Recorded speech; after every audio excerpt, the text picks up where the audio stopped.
Desde fines del siglo XIX, el sistema educativo argentino formó parte del programa modernizador. Tenía como objetivo la inclusión social, con la intención de homogeneizar y disciplinar a vastos sectores de la sociedad. Con el tiempo, operó como un recurso eficaz para la movilidad social. El proyecto educativo, cristalizado a partir de la sanción de la Ley 1420 en 1884, respondió a la necesidad de consolidar el Estado e incorporar a la Argentina al mercado mundial. La función recomendada a la escuela pública fue fundamentalmente de orden moral, orientada hacia la formación del ciudadano, figura que garantizó la unidad nacional y el funcionamiento de la estructura política.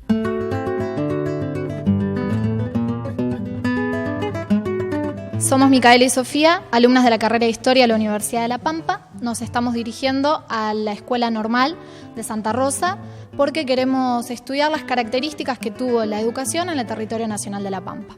Y estamos acá con la profesora María José Villorú en la Escuela Normal, en el aula 14, que es un aula que conserva características originales de la estructura de la Escuela Normal en sus principios. ¿Cómo eran los servicios educativos en el territorio nacional de La Pampa? A partir de 1884, todo el sistema educativo del territorio nació bajo los principios de la Ley 1420, gratuidad, obligatoriedad y laicidad. Sin embargo, antes de esa ley, existieron algunas escuelas, sobre todo en los primeros poblados pampeanos, General Hacha y Victorica, fundados por particulares, pero de las que no tenemos demasiadas noticias. La educación planteada y soñada por la generación del 80 en la Ley 1420 era argentinizar ciudadanos que participaran del proyecto modernizador de la Argentina. Por lo tanto, la escuela tenía pocas materias, pero con un peso muy importante: historia, geografía, lengua y matemática. ¿Qué características tuvo la educación en el territorio nacional de La Pampa a partir de la Ley 1420? A pesar de que la ley imponía la obligatoriedad de la educación, teníamos pocas escuelas en un ambiente rural, con escasez de personal, escasez de fondos, en edificios muy pobres o donados por particulares. De todos modos, las escuelas se multiplicaron por los pueblos del territorio, pero nunca fueron suficientes para atender las necesidades de la población ni para las expectativas de autoridades, de maestros, de toda la sociedad. Los pedidos de creación se reiteraron infructuosamente, año tras año, en los informes anuales de la Inspección de Territorios y en los informes de los inspectores seccionales desde 1890. Nos encontramos en las escalinatas de la Universidad Nacional de La Pampa en Santa Rosa con Laura Sánchez. Queríamos preguntarte si en los primeros años la educación era obligatoria y si todos los chicos en edad escolar asistían a la misma. Sí, la educación era obligatoria, así lo establecía la Ley 1420. Pero la segunda parte de la pregunta que vos me hacés, si todos los chicos concurrían, todos los chicos en edad escolar, en realidad no era así. Era una preocupación de los gobernadores del territorio, era una preocupación de los inspectores nacionales de escuela, Raúl Bedías, que fue uno de los que tuvo un gran protagonismo en esta época, y tanto unos como otros en sus informes anuales justamente planteaban la necesidad de que en el territorio hubiera más escuelas. Y de hecho, por ejemplo, Raúl Bedías en uno de sus informes lo que dice es que no puede ser que un territorio tan importante, tan rico y con tanta población como era La Pampa, el territorio de La Pampa, tuviera un porcentaje tan alto de analfabetismo, digamos. Los chicos, digamos, cumplían una función muy importante en su familia en cuanto a el trabajo que realizaban, por ejemplo, en el campo. Entonces, había que convencer, ¿no?, en estos primeros años, de lo que significaba la educación, las posibilidades que podía dar la educación. A pesar de los inconvenientes que se debieron sortear, durante los primeros años del siglo XX, la creación de escuelas primarias aumentó de manera significativa y permitió la expansión del sistema hacia distintos puntos del territorio. Aunque hubiera un solo maestro en un edificio pobre y deteriorado con una bandera argentina, esta seguía siendo la señal más clara de un porvenir venturoso a la vuelta de la esquina. Las escuelas estuvieron presentes desde el mismo origen del proceso que generaría la estructuración de la vida social de los pueblos, en los cuales la escuela primaria pasó a ser la institución pública por excelencia, representativa del Estado Nacional.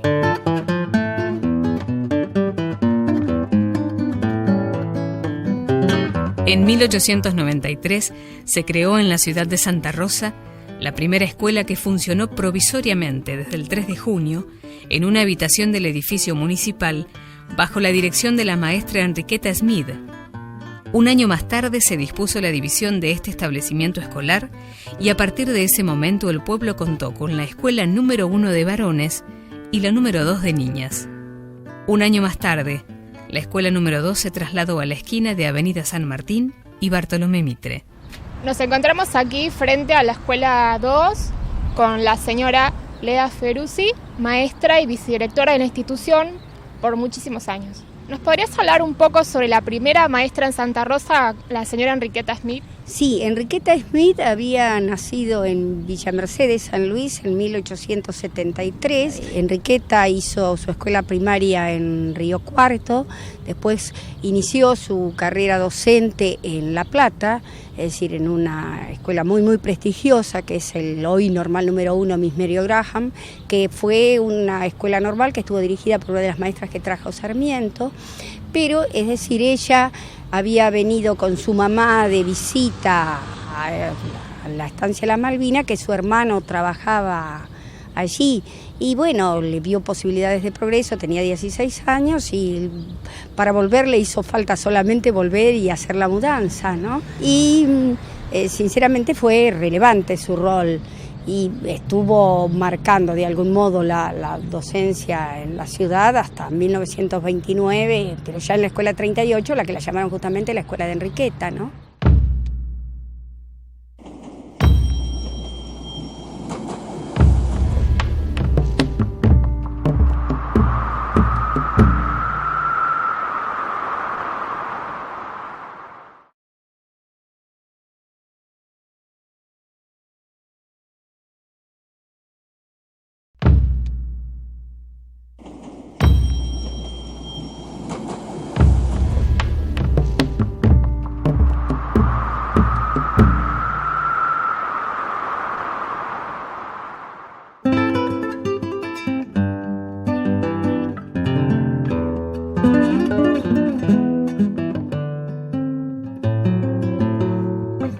La obligatoriedad escolar, postulado básico de la Ley 1420, conjuntamente con los de gratuidad, laicidad y gradualidad, requería para su cumplimiento efectivo de escuelas gratuitas al alcance de todos los niños en edad escolar. Pero el funcionamiento de estas últimas era imposible sin el personal docente necesario y capacitado. La insuficiencia de maestros se convirtió en uno de los motivos por el cual los alumnos abandonaban los cursos o directamente no concurrían a clase. En el cuadro siguiente se muestra tanto la cantidad de escuelas públicas como el personal docente existente en el territorio nacional de La Pampa en los primeros años de la década de 1910. A pesar de que el cuadro no refleja las categorías de las escuelas, infantiles, elementales y superiores, la relación de docentes por escuela era muy baja, 1,6 para 1911 y 1,7 para 1912. Sí encontramos, en cambio, la presencia efectiva de personal directivo a cargo de las instituciones escolares, pero en muchos casos como personal único o con solo un maestro a cargo. La oferta educativa en los primeros tiempos de existencia del territorio era frágil y discontinua. Al Estado le preocupaba la escasez de maestros porque los maestros eran los que tenían la obligación y la responsabilidad de sostener realmente el sistema. Sin maestros no había escuela. Y la otra situación es que el Estado esperaba maestros titulados y controlados su formación por el propio Estado. Desde las épocas coloniales siempre existieron maestros, pero que con estudios particulares o extranjeros que llegaban y decían que tenían el título de maestros. El Estado, de esta manera, junto al sistema educativo de la creación de escuelas primarias, creó las escuelas normales, cuyo objetivo era la formación de maestros, basados en el modelo de la Escuela Normal de Paraná. Desde 1906, Los inspectores seccionales analizaron las necesidades de estas creaciones y presentaban proyectos en los que fundamentaban que en La Pampa Central debía funcionar una escuela normal. Se reiteraron los pedidos con el apoyo de las autoridades locales y por fin se concretó, en 1909, por decreto del 27 de febrero. Era ministro de Justicia e Instrucción Pública de la Nación el doctor Rómulo Naón y presidente de la Nación el doctor José Figueroa Alcorta. La Escuela Normal de Santa Rosa fue pionera en la formación de maestros en los territorios nacionales y el primer establecimiento de enseñanza secundaria de La Pampa. En los territorios se reclamaba permanentemente por establecimientos especializados que permitieran seguir sus estudios a quienes terminaban el nivel primario. La instalación de la Escuela Normal implicó el inicio de la enseñanza secundaria en el territorio. En 1909, el Estado creó en el territorio nacional de La Pampa la primera escuela normal, la Escuela Normal de Santa Rosa, bajo una denominación que llamaba Escuela Normal Rural Mixta, con 2 años de duración en sus estudios. Empezó en 1909, primero tanto la escuela normal como el departamento de aplicación, o sea, la escuela primaria, que funcionó, como su nombre lo dice, departamento de aplicación, para que los maestros lo que aprendieran lo aplicaran con los alumnos. Funcionó, nadie sabe con certeza exactamente el lugar, pero en 9 de Julio Villegas, una casa que donó Tomás Mason.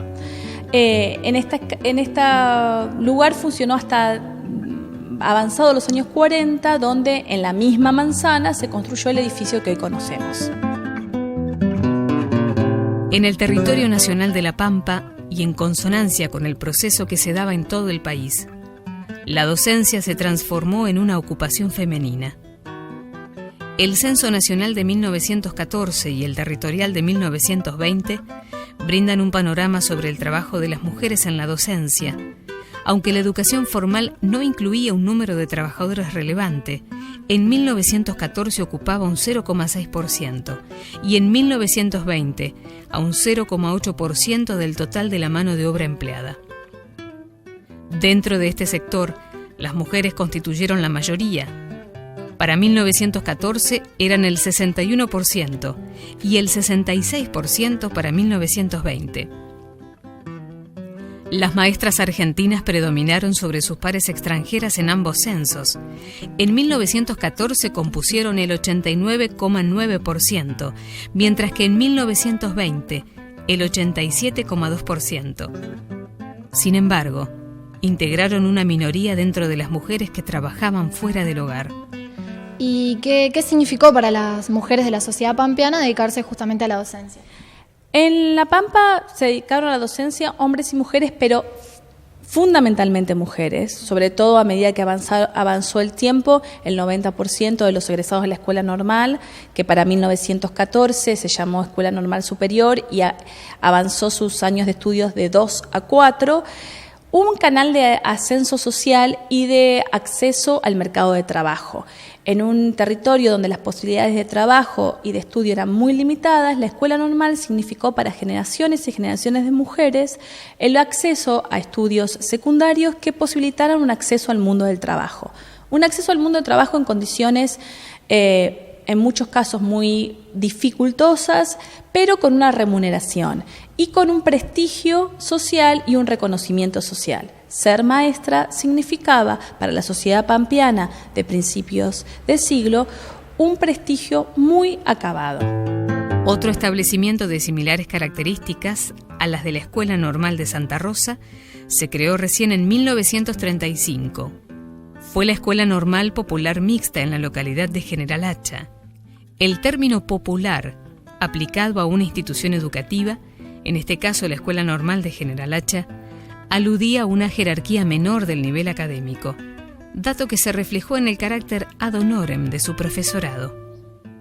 En el año 1863, el Gobierno Nacional creó en las capitales de provincia las escuelas nacionales, las que fueron consideradas como instrumento para la formación de las élites que debían acompañar el proyecto centralizador.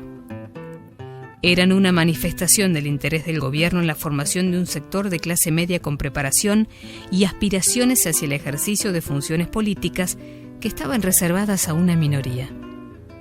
Es así que se creó el Colegio Nacional de Santa Rosa. el 22 de abril de 1917, gracias a las gestiones realizadas por los vecinos y autoridades territorianas. La organización y puesta en marcha del establecimiento estuvieron a cargo de su primer rector, Manuel Ávila, y 3 años después egresaron los primeros 8 bachilleres.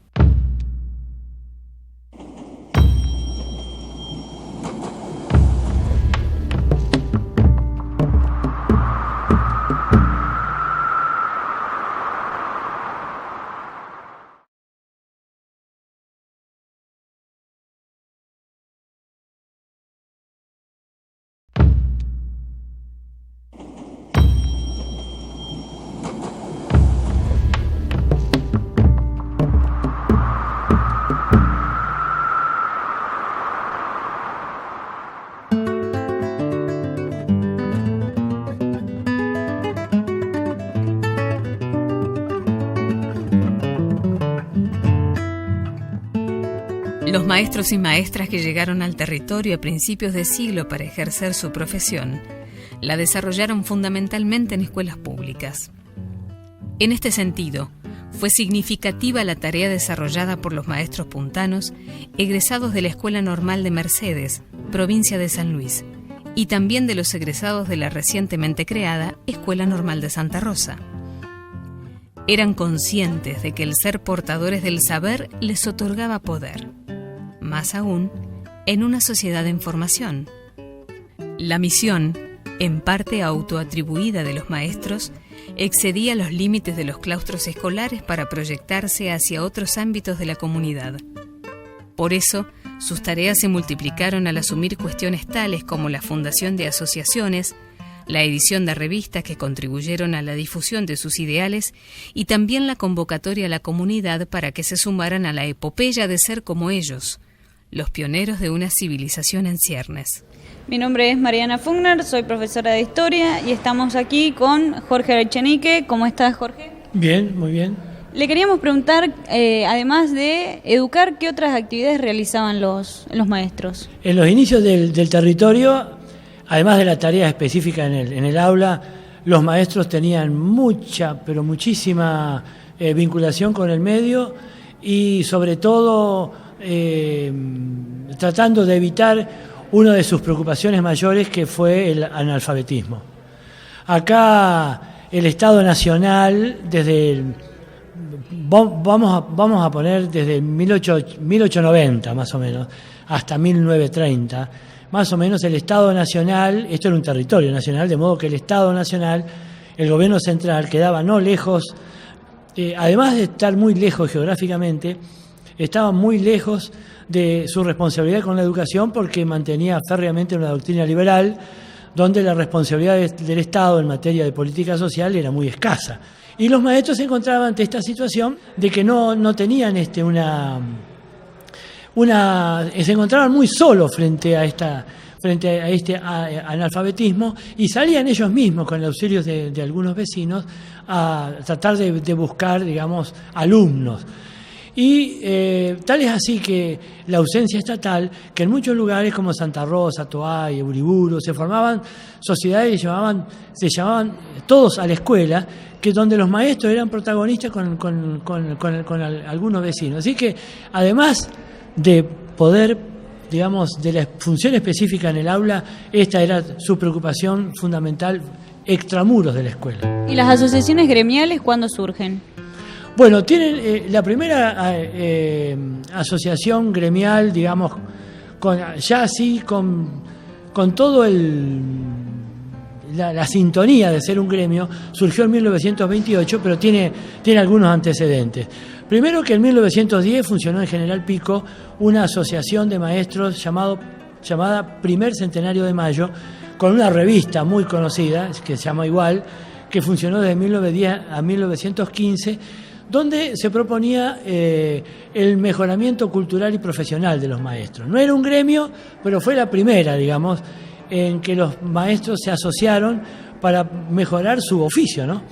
Luego, digamos, con más pinta gremial, tuvo lo que se llamó una federación de maestros rurales de la zona sur de La Pampa, con sede en Bernasconi, esto es a la altura de 1922, más o menos, los primeros años de la década del 20, porque esta preocupación por el analfabetismo era mucho mayor todavía en las áreas rurales, donde siempre el analfabetismo fue mayor que en las áreas urbanas. De modo que además estaba la preocupación de que los planes de estudios y los planes y los libros de lectura estaban diseñados en Buenos Aires para ambientes urbanos. De modo que los maestros de zonas rurales tenían una doble preocupación con respecto a este tema. Y bueno, la AMP, Asociación de Maestros de La Pampa, se formó en 1928, pero ya por iniciativa de los docentes del norte pampeano, y se formó en General Pico, en un gran congreso en General Pico. ¿Y qué características tenían estas asociaciones gremiales?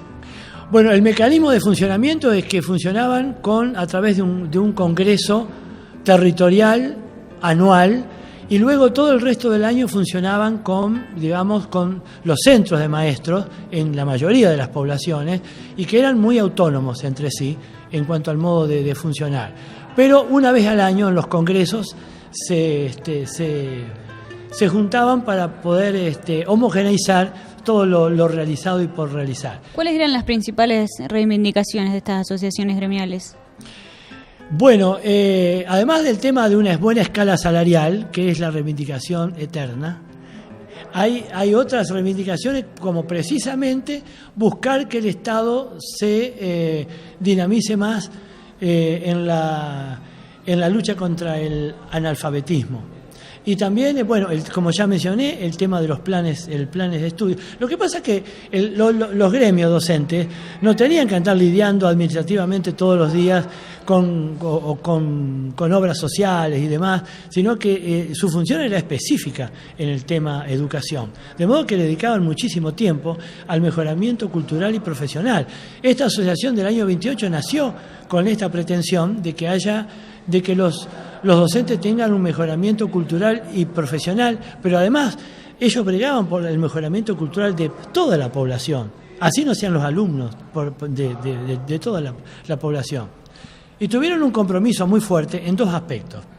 Primero, en la lucha, en la defensa del laicismo de la enseñanza, muy comprometida en los años 30 por la actividad de estas asociaciones tipo, que respondían a un realismo tomista propio del nacionalismo oligárquico o el nacionalismo restaurador de los años 30.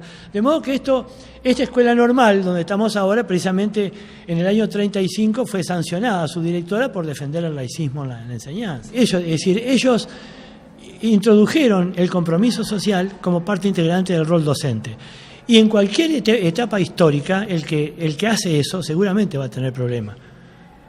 Va a tener problema con los factores de poder. No tendrá problema con su conciencia, pero sí con los factores de poder.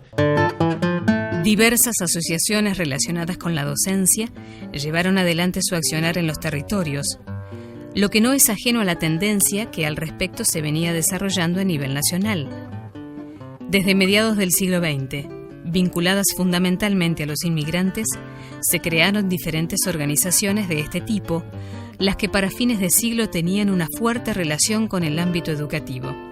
Se fueron conformando las llamadas Sociedades Populares de Educación, que pugnaron por lograr la escolarización masiva, vincular escuela y comunidad y atender particularmente las necesidades de la niñez.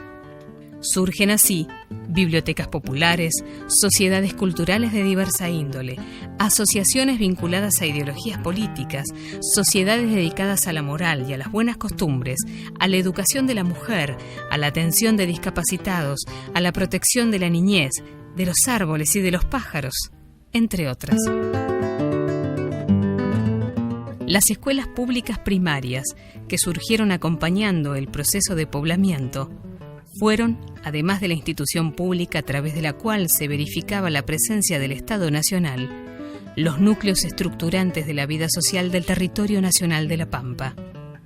Se entiende mejor entonces por qué los maestros fueron los referentes por excelencia de este espacio, especialmente los directores y, en mayor medida, los inspectores. Sin embargo, La puesta en marcha del sistema educativo no fue el resultado de la mera aplicación de las disposiciones emanadas del Estado Nacional, ni tuvo una única modalidad de instalación y funcionamiento. Su desarrollo estuvo condicionado por las características diferenciales de poblamiento y puesta en producción de las franjas este y oeste.